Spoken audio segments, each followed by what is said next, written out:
Most folks see money as a physical thing, something you grind for, earn through merit or inherit. What few realize is that money, like everything in the universe, follows laws. And some of those laws are silent, invisible, and totally ignored by the masses. Wallace D. Wattles called this thinking right. But thinking right isn't just staying positive. It's tuning into a higher order that governs the material world. This silent law works like gravity.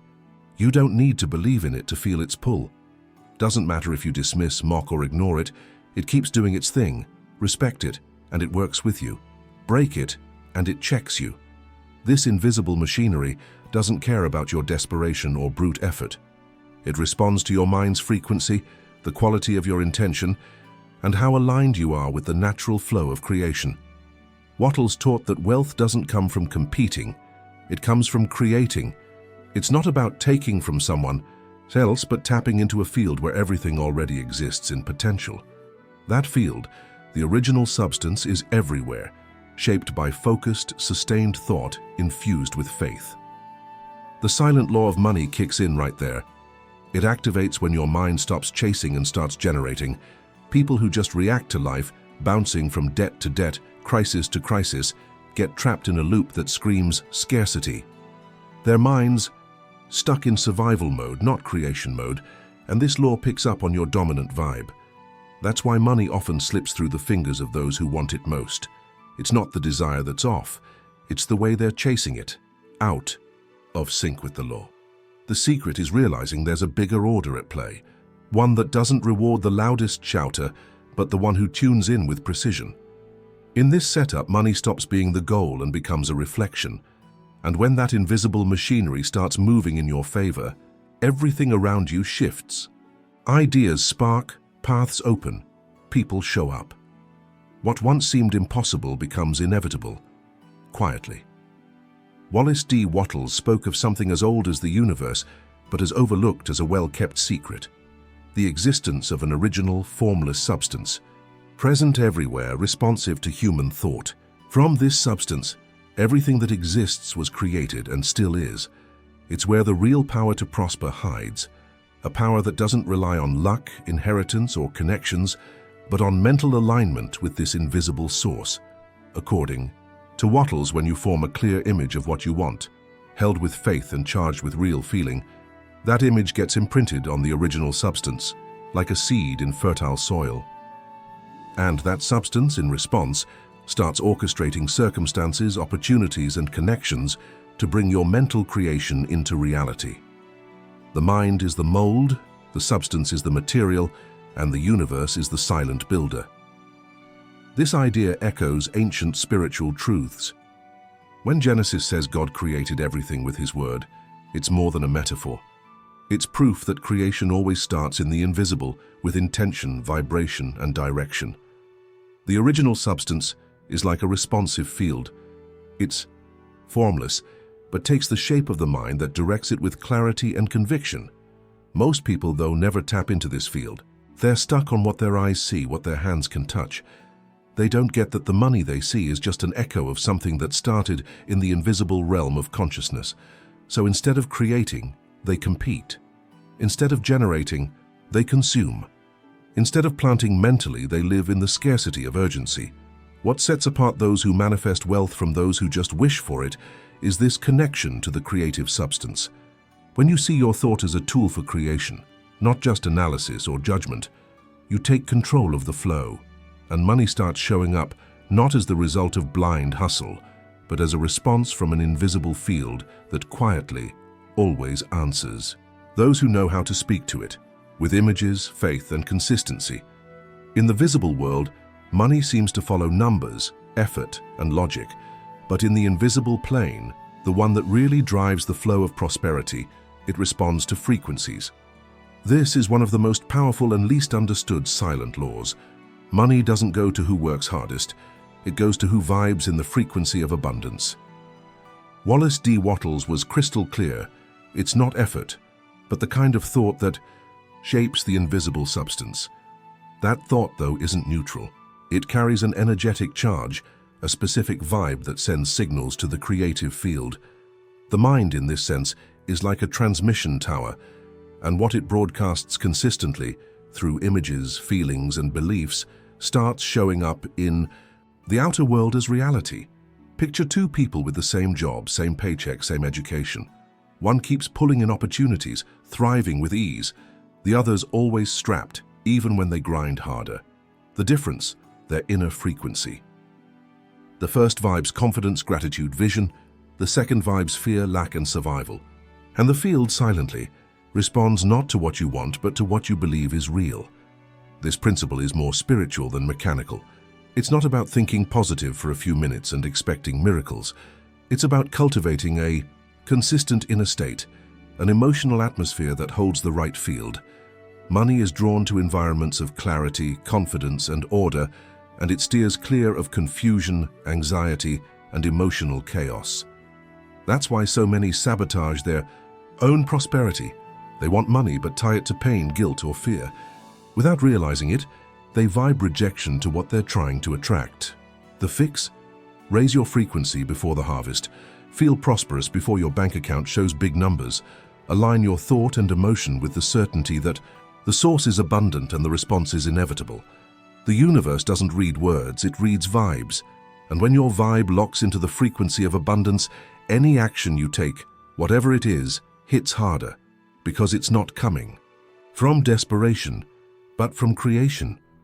That's when money starts flowing as a consequence, not an obsession, as an extension of your inner state, not an escape from it. The mind is where it all starts. But the mind alone doesn't move matter. It shapes the invisible, creates the structure, the outline, the plan. Action, on the other hand, is the energy that fills that mold and turns it into concrete reality. Wallace D. Wattles, in his straightforward, almost scientific way, said, "You must act now. There will never be a time but now." But that action can't be random. It has to be in total sync with the mental image you're holding. Only then does abundance manifest in a real, lasting way. Thinking right means visualizing with clarity, but also with feeling. It's seeing what you want as if it's already done, and more, feeling like you already have it. The original substance, the creative field, doesn't respond to vague thoughts or weak wishes. It responds to a precise image charged with faith, driven by a feeling of gratitude in advance. You don't desire like you're begging, you desire like you already own it. There's no doubt in right thinking, only certainty. But that certainty needs to be backed by your actions. If you're thinking wealth but acting out of fear, hesitation, or disorganization, you're sending mixed signals. The mental image says one thing, but your behavior says another. And the universe, like a smart mirror, reflects the dominant vibe, not the isolated intention. That's why so many wish, pray, visualize, but see no results. Their thoughts aren't backed by their actions. Right action is more than just doing. It's doing with presence, purpose, and alignment. Wattles called it efficient action, the kind done with excellence, even in the smallest tasks. It's not about rushing, piling on work, or burning out. It's about acting with awareness, knowing every move ties into the vision of what you're trying to bring to life. You become an active player in creation, like a gardener prepping. The soil trusting the harvest will come. Think about it. If you want to be prosperous but keep spending impulsively, reacting from a scarcity mindset, or griping about what you've got, your actions are canceling out your intentions. The key is to live now like someone already on the path to prosperity. Not faking it, but owning that identity inside. What you think gets stronger through what you do. What you do should mirror what you think. When the two flow as one, abundance rolls in without a struggle. Life responds to consistency. Money, like any energy, flows to where there's clarity, structure, and readiness. The universe doesn't hand opportunities to those who just want them. It gives them to those who show through action they're ready to receive. This doesn't happen overnight, but the shift starts when you sync your thoughts and actions with the vibe of what you want to see take shape. There's a paradox that trips up and frustrates millions. The harder someone chases money, the more it seems to slip away. Wallace D. Wattles breaks this down clearly. Though it's quiet wisdom most miss, money doesn't come to those who chase it, it comes to those who attract it. And there's a massive difference between those two approaches. Chasing is acting from lack. It's moving out of fear of not having enough. It's making anxious, rushed decisions, vibing on urgency. The problem? That vibe tells the invisible field, the original substance, that you don't believe you have it or that it's even possible. You're broadcasting scarcity while begging for prosperity, and as we've seen, the universe tunes into your dominant vibe, not your stated intention. Money, in this sense, is like a shadow. The more you chase it, the faster it darts away. But when you align with the source, when you think with clarity, feel with faith, and act with direction, it starts getting drawn to you, not forced. This isn't passivity or settling. It's a radical shift in your inner stance. Stop hunting for something outside that can only be created inside. Wattles hammers home that the mind needs to hold a clear image of what you want, keep it steady, and trust the substance will respond. He says right thinking, backed by faith and gratitude, sets up conditions for money to flow through natural, legit, often unexpected channels. But that means letting go of obsession with the outcome and trusting the process. Anxiety blocks. Certainty unlocks.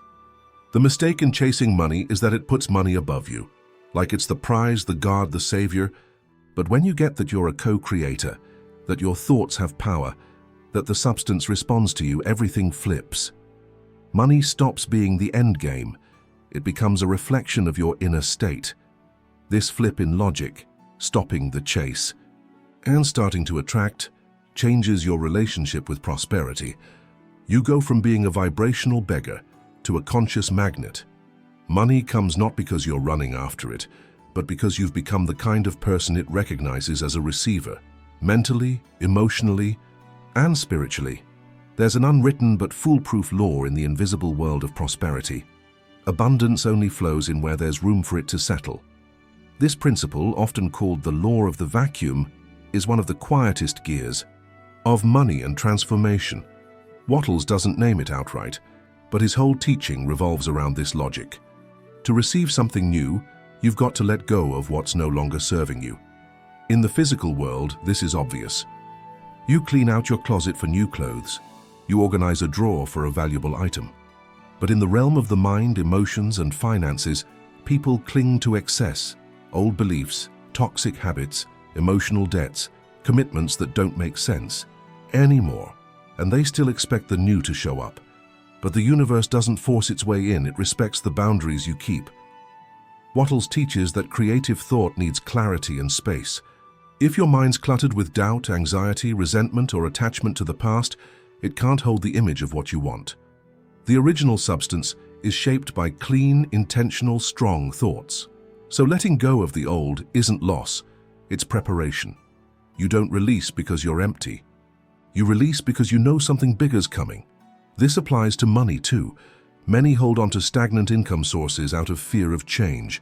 They stick to limiting routines because starting over feels risky. They keep toxic relationships with money, spending without thought or hoarding out of fear. All of that clogs the vibrational field that could be receiving new flows. Creating a vacuum is an act of faith. It's telling the universe, I'm ready for something bigger. The Bible echoes this law. When God told Abraham to leave his land, it was because something new was coming, but it couldn't happen where he was. When the people left Egypt, they traded the security of slavery for the uncertainty of the desert, where provision came from above day by day. In every case, freedom comes before abundance. Leaving comes before arriving. Letting go comes before receiving. In practice, applying the law of the vacuum might mean giving away something you've been holding on to out of fear, closing a chapter that's run its course, getting real with your finances, cutting out the excess, forgiving an old situation still weighing you down. All of this creates space, inner and outer, and that space is like a silent invitation. The creative field responds to preparation with provision. The new only comes where there's room for it. Wallace D. Wattles didn't treat gratitude as some spiritual garnish. He put it at the heart of the creative process. In his words, you must fix your thought on what you want with faith that you'll get it, and gratitude for already having it. Sounds contradictory. How do you thank for something that hasn't arrived?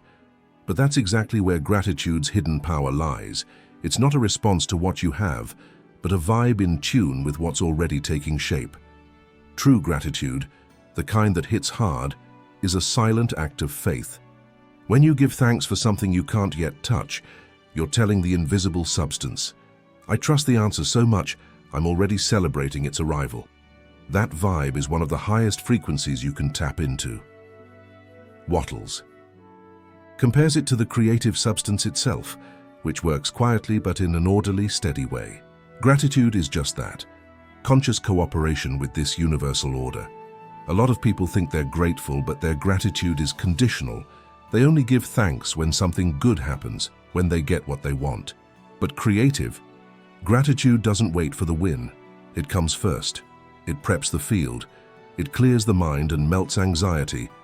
It's like setting the table before the feast arrives, knowing full well it's on the way.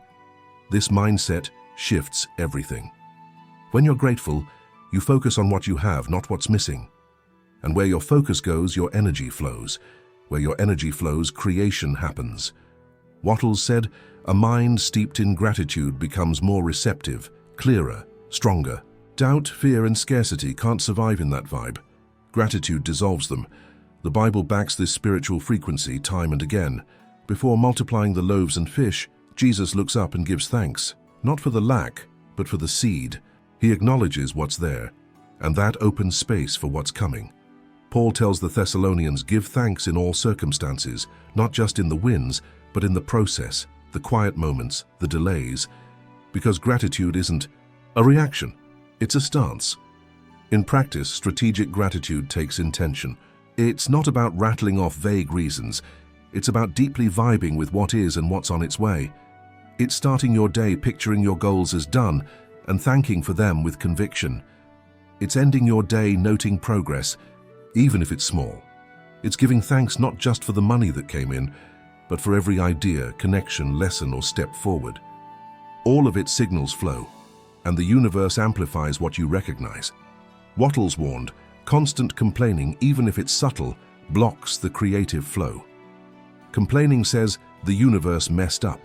It doubts the substance. It denies the creation, already in motion. Gratitude, on the other hand, puts you at the heart of the process as a co-creator of abundance. You stop waiting and start radiating, stop begging and start commanding with faith. So don't sleep on this power. Gratitude is the glue that binds thought and action. It's the link between desire and reality. It's the vibe that pulls in, attracts, and prepares. The more you practice it, the more it becomes second nature, until life starts responding with synchronicities, open doors, inspired ideas. And then prosperity stops being a goal and becomes a natural byproduct of your new frequency. At the core of every manifestation is faith. Not some abstract religious or flimsy faith that sways with life's ups and downs. Wallace D. Wattles talks about practical faith, an active confidence that holds the creative thought until it takes shape. This faith doesn't shout, explain itself, or beg. It moves like it already has it. And that's one of the subtlest and most powerful laws of prosperity. Reality bends to the stance of someone who's already received. Practical faith is living, deciding, and walking like you know the invisible is already working in your favor. It's not giving into discouragement when your bank account hasn't budged. It's not doubting when signs seem absent, because those in this cycle get that the field's already got the order, and the gap between thought and manifestation is just time, not a no. Wattles makes it clear that the original substance responds precisely to thought sustained with faith and purpose, but that response hinges on consistency. Doubt is a silent poison. It eats away at the mental mold, scrambles the field, and resets the process. The secret isn't wanting harder, it's believing deeper. Believing so fully that your everyday life reflects that certainty, even if no one else sees it.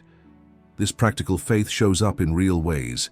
You stop moving from anxiety, quit hunting for external proof, make decisions with calm. You don't talk much, you transmit, you don't convince, you embody. And that state delivers results because the vibe you're putting out is pure trust. The universe, like a silent intelligence, flows smoothly to what's steady.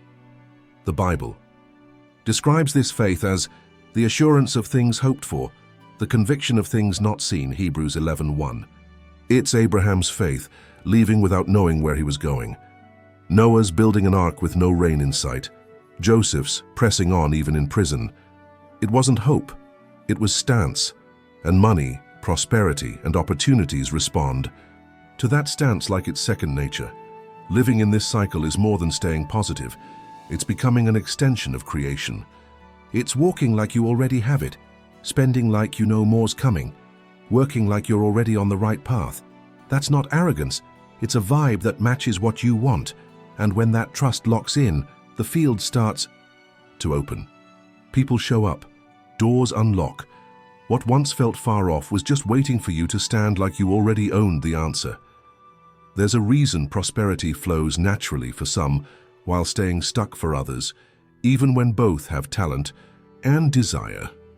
That reason rarely lies in skills or connections. It's almost always in inner order. Wallace D. Wattles puts it plain. Wealth is an expression of organized thought. Where there's constant chaos, mental, emotional, or practical, the creative, substance hits invisible walls to manifesting. The universe runs on precise laws. Nature has rhythm, balance, cycles. There's no chaos in how trees grow or planets spin. Likewise, the energy of money flows best where there's structure, clarity, and direction. So it's not just about having prosperous ideas, but creating mental and physical space for them to take root. Wattles stresses efficient action, the kind done with presence, intention, and order. This looks like emotional clarity, defined goals, a dialed-in routine, a clean environment, firm decisions, because even small chaos creates conflicting vibes. The mind wants wealth, but the space screams procrastination. The heart wants growth, but the body's stuck in daily disorder. That inconsistency weakens the signal to the creative field. Most people want to level up their finances, but don't organize even their small daily habits. They want a new tier of prosperity, but keep messy routines, delayed decisions, bottled up emotions. They don't see that how you handle the little is a mirror of how ready you are for the lot. Outer order reflects inner order, and vice versa. The Bible puts it straight. God is not a God of confusion, but of peace and order. 1 Corinthians 14:33. Chaos is noise, and noise delays, distorts, weakens. If you want money to flow, start organizing what you've got. Time, space, mind. Start clearing out what's out of place, physically and emotionally. Clarity creates a channel. A clean channel creates flow. This isn't about perfectionism, it's about preparation. When you organize what you have, you send a silent message to the universe. I'm ready for more. And the universe responds with more, not out of some mystical merit, but vibrational logic. Because prosperity is picky. It only sticks around where there's space, direction, and structure. If you want it to move in with you, you've got to clean house first. As we wrap up this journey, it's time to reframe the deepest truth. Money was never the source. It's always the effect, not the cause. Most people live like money is the root of everything: security, happiness, self-worth. And that's exactly why it slips away, suffocates, or enslaves them. Wallace D. Wattles teaches that true wealth mirrors your inner state. As long as you treat money as the endgame, you'll stay trapped by something that's supposed to just reflect who you are. The original substance, the invisible field of creation, doesn't hand out wealth to those who just want it. It delivers to those who already vibe as creators. In this system, money acts like a messenger. It responds to your mind's clarity, your faith's consistency, your actions' discipline, and your purpose's maturity. It doesn't call the shots, it follows. And that flip changes everything. When you stop seeing money as the source and start treating it as a reflection, your whole stance shifts. You quit begging and start creating. Stop chasing and start attracting. Stop bargaining with yourself and start standing firm. The scarcity mindset dissolves when you realize you don't need to hunt for money. You need to become the kind of person it recognizes and follows. Wattles insists that a prosperous person moves with calm, no rush, no flash, but with quiet authority. Because they get that lasting wealth comes from within. Money becomes a byproduct, not an obsession, a tool, not an idol. And when it takes that new place, your decisions change. Peace settles in. Anxiety loses its grip. Freedom gets closer. The Bible puts it like this: "Seek first the kingdom of God and his righteousness, and all these things will be added to you." The kingdom is that inner alignment. Righteousness is action that matches it. The things, including money, are just bonuses. Money doesn't come first, it comes after. After clarity, faith, right action, gratitude, trust, and order. This is the end and at the same time the starting line. Money is a reflection, always has been. And when you reorganize your inner setup, clear your mind, tune your vibe, align, your actions trust the invisible, the reflection starts to shift. It shifts so naturally it doesn't even feel like work. Because prosperity wasn't forced, it was a consequence, and the flow at last finds a home. If this content sparked something in you, hit subscribe and like the video. It helps spread this quiet but game-changing wisdom to those ready to grasp the true nature of money and prosperity. Now that you see how it all starts in the invisible, check out the videos popping up on your screen.